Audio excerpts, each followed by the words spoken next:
My family is in possession of a property that is situated in Vermont, which we utilize during the winter season for the purpose of skiing and snowboarding. This property is located at the summit of a hill, encompassed by a forest. The nearest residences are positioned up the street, but they are distant enough that their homes are not visible from our property. There is a large shed situated outside where we store a significant amount of our snowboarding equipment, along with general lawn care items such as shovels, rakes, and the like. We ensure that the shed remains locked whenever we are not present on the property. However, once we unlock it upon our arrival, we keep it unlocked for the entire duration of our stay, as we do not have significant concerns about people coming and stealing anything while we are there. The house itself is quite spacious, technically consisting of 3 floors. The 3rd floor is a loft-style master bedroom, which is reserved specifically for my parents. My siblings and I are not permitted to use it. During one particular weekend, I was planning to head there with a girl named Melissa, with the intention of teaching her how to snowboard, as she had never done it before. We had a beginner's snowboard at the property, along with all the necessary equipment. Since the property is situated on a steep hill, we have created our own custom slope that we occasionally use for snowboarding or sledding for fun. Therefore, before taking her to the actual mountain, I suggested that I teach her the basics on the hill. We put on all of our gear and positioned ourselves at the top of the hill. I began to descend slowly, demonstrating the basic movements to her. As expected, she fell on her first attempt, but she was persistent and continued to try, improving with each attempt. At some point, we both heard a male voice calling out from the woods, presumably directed at us. We looked around, but all we could see were trees and a white sheet of snow covering the forest floor. Despite the white surroundings, we were unable to spot anyone in the woods. I called out, "Is someone there?" but was met with silence, except for the dead silence of a secluded place in winter. Melissa and I were slightly disturbed, so we walked back up to the house and went inside. I didn't think it could be the neighbors, as I didn't see any signs of their driveway being shoveled, and the neighbors further up the hill would have no reason to come down like that. I told her it must have been some random person hiking in the woods, as that was the least scary possibility. Next, we went to my favorite nearby diner, then proceeded to shop for basic groceries to last us through the next few days. Since it was getting late, we decided to spend the rest of the night relaxing at the house. We had dinner and then relaxed by the fire pit out back. At some point, we both heard the distinct sound of shoes stepping in the snow not far away. I turned off the music for a moment, but with the sound of the crackling fire, it still wasn't completely silent. By this point, whatever we heard had stopped. I asked for her phone so I could use both my and her phone's flashlights to shine into the woods. Again, I called out, "Is someone there?" which scared Melissa. She asked to go inside, so we did. We didn't go back outside that night. The next morning, I woke up to Melissa getting out of bed. I was still tired, so I went back to sleep. When I woke up again, she was still not in the bed. I looked at the time and it was already around 9 a.m. So I got up and opened the curtain to the window. I looked out at the shed outside, and the door was open. I saw the breath of someone being blown from behind the door to the shed. I wondered what Melissa was doing out there. I opened the window and called out Melissa's name, but her voice came from inside the house, right in the living room. I kept watching the escaping breath of whoever was in our shed blow out the door. I called outside, "Who's in my shed?" And a few seconds later, I shut the window and ran out to the living room to find Melissa watching TV, or rather, now she was more so just standing in front of the couch, concerned. I looked out the back door and saw the back of somebody dressed in black running into the woods. I looked for my boots, but by the time I put them on, it was too late to chase him. I went to check the shed to see if anything was stolen, but everything seemed to be there. I relocked the shed just to be safe. I saw the footprints of that person lead from the woods to the shed, and then back to the woods again. I wasn't about to follow the footprints, though. After our nerves calmed a bit, we ate breakfast, and then headed for the mountain. We had a whole day of snowboarding. Melissa picked it up surprisingly well, and we planned to have one more day at it tomorrow. After we got back to the house, we cooked a steak dinner, and then watched a movie.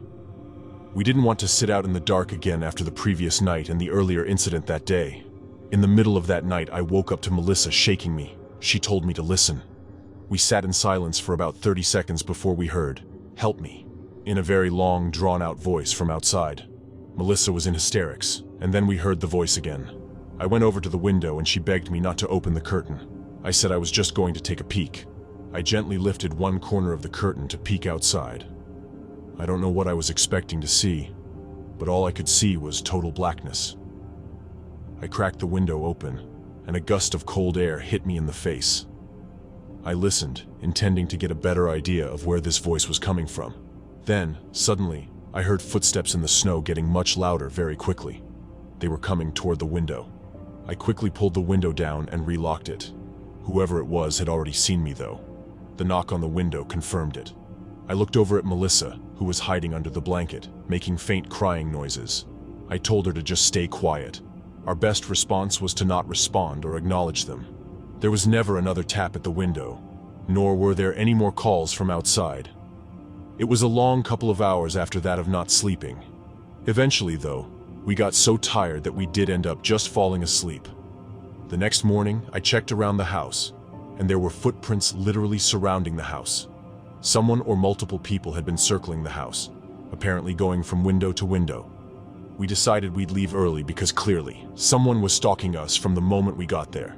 I locked everything back away in the shed, then we packed the car and returned it to Rhode Island. For those curious, nothing was broken into or stolen. The next time any of us went back up there, nothing unusual happened. Truthfully, I don't even have a guess as to what that person out there wanted. However, it was most definitely the same person, or possibly multiple people, stalking us from the moment we arrived. When you're in an isolated place like that, realizing you're not alone is the scariest thing imaginable. Every time I felt scared as a child, my father would always advise me that in life, one should not fear ghosts, but rather fear the living, as they possess the ability to inflict harm. In my late teenage years, I received an inheritance following my father's suicide. At the time of my father's passing, he and my mother owned a cabin located near Mount Bachelor in Oregon. Due to my mother's inability to afford the payments and the fact that renting it out was not sufficient to cover the payments, the cabin had been put up for sale. The cabin was scheduled to go on the market for sale within less than a month and was in the process of finalizing all the paperwork with the realtor and lawyer.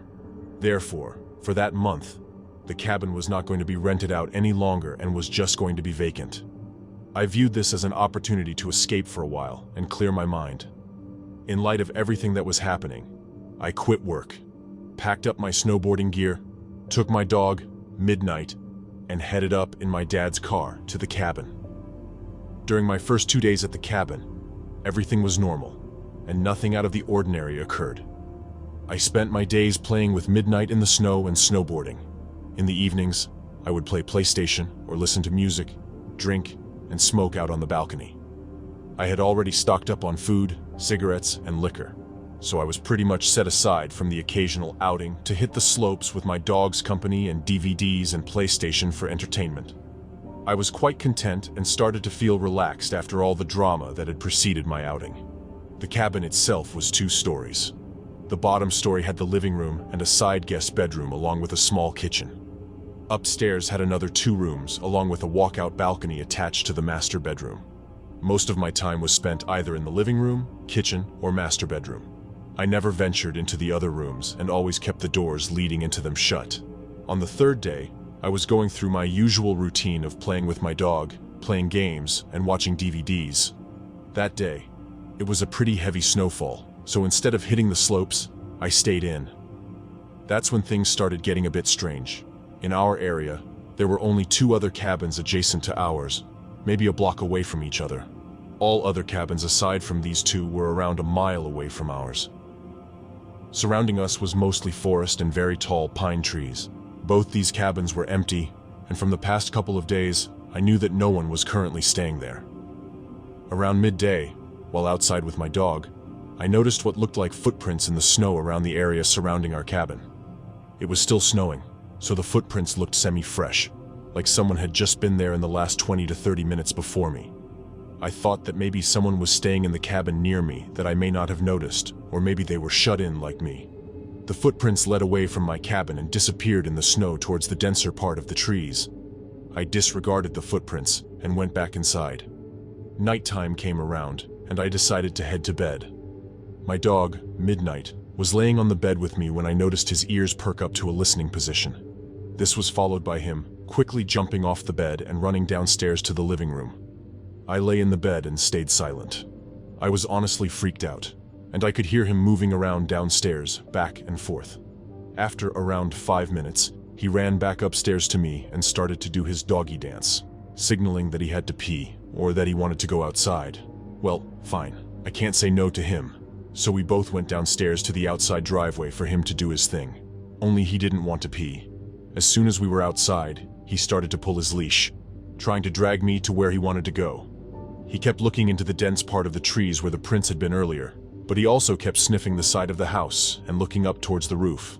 After he figured out that I was not going to go where he wanted, he sat himself down and just stared into the darkness. A bit unusual for him, but all right. Maybe there were some forest animals out there that he wanted to chase down, but I didn't want to chase anything. So, I pulled him back inside, and we both headed back upstairs. Around half an hour later, I was lying in my bed when I heard what sounded like hooves walking on my roof. It was only a series of around 6 steps, and I rationalized that it could be a pine cone falling from a tree onto the roof, or maybe a kind-hearted forest animal running around. But here's the thing. The steps seemed to be spaced apart like a man's length stride, so it was really freaking me out. Midnight also heard the noise and was quick to run to the balcony screen door, expecting me to let him out. All right. I considered myself to be fairly well built and strong enough to handle myself, so I grabbed my coat and shoes along with my cigarettes and flashlight and went out onto the balcony. As soon as I went outside, I lit up my cigarette and started canvassing the roof with my light.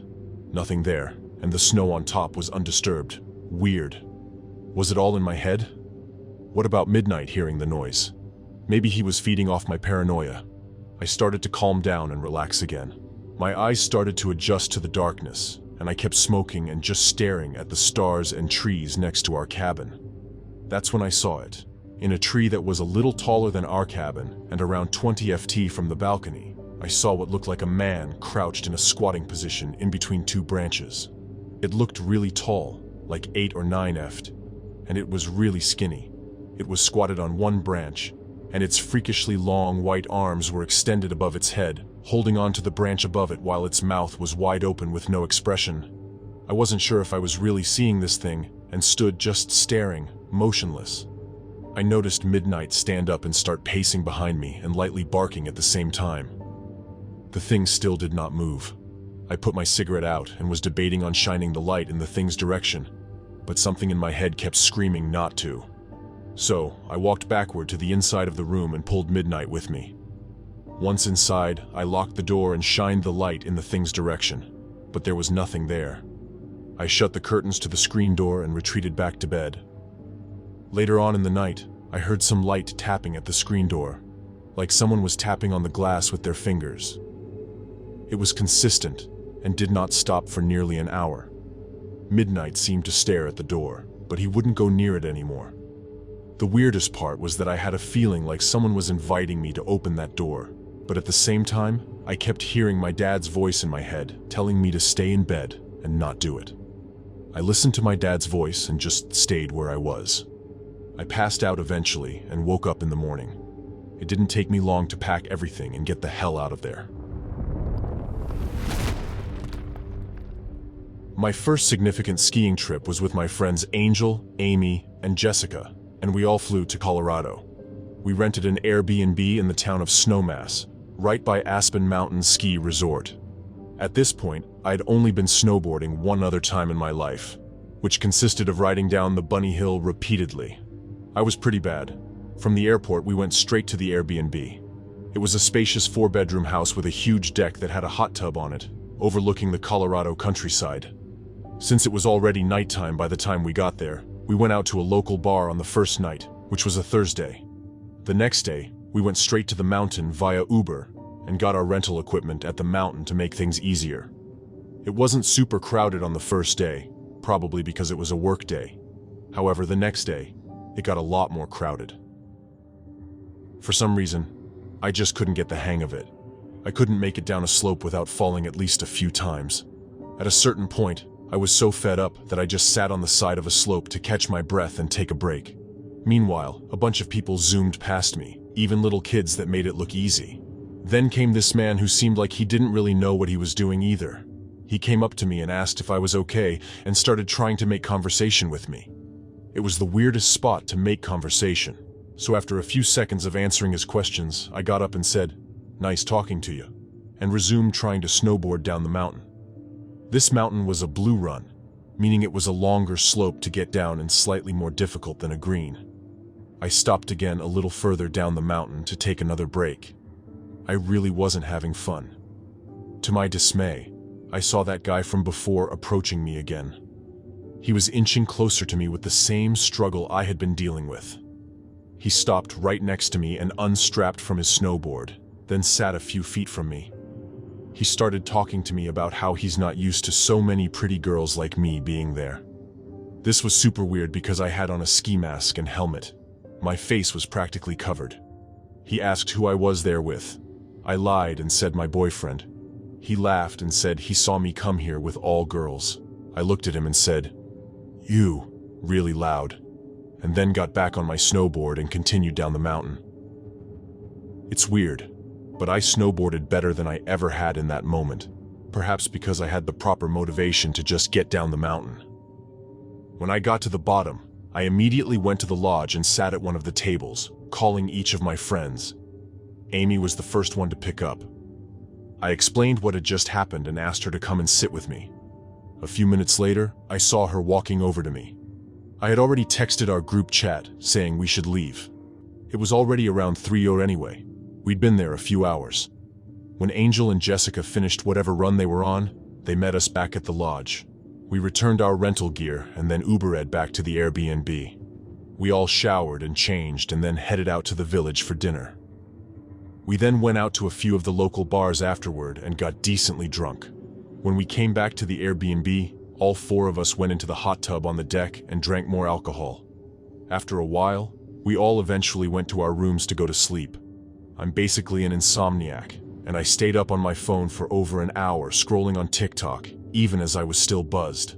I wasn't tired, and this was a very, very good thing that may have saved us. I heard footsteps out in the common area, either the living room or the kitchen. The Airbnb had wood floors throughout. Initially, I thought it was one of the girls going to the bathroom or getting water. But then I heard the doorknob to my door twisting. I sat up and was about to say one of their names, but I stopped myself because why would one of them be trying to come into my room? Instantly, I went to the group chat to text everyone and ask who that was. Nobody answered. They must have been asleep. I tiptoed to the door and put my ear up against it. I heard footsteps moving around. When it went quiet, I ever so quietly unlocked the door and twisted the doorknob. I pushed the door open as gently as I could and peeked into the living room. I looked from corner to corner until I saw a tall black silhouette walking from one door to the other. It was a man for sure. He was trying to get into one of our rooms. I wanted to scream out to my friends to warn them, but I stayed silent because I was too scared. I closed my door quietly and locked it. I prayed to God everyone had their doors locked. 4 girls in one Airbnb though, of course. We did. I called 911 quietly and whispered the entire time into the phone. That's when I heard the light knocks on my bedroom door. I turned to the door and watched as the doorknob started to turn, but he couldn't open it.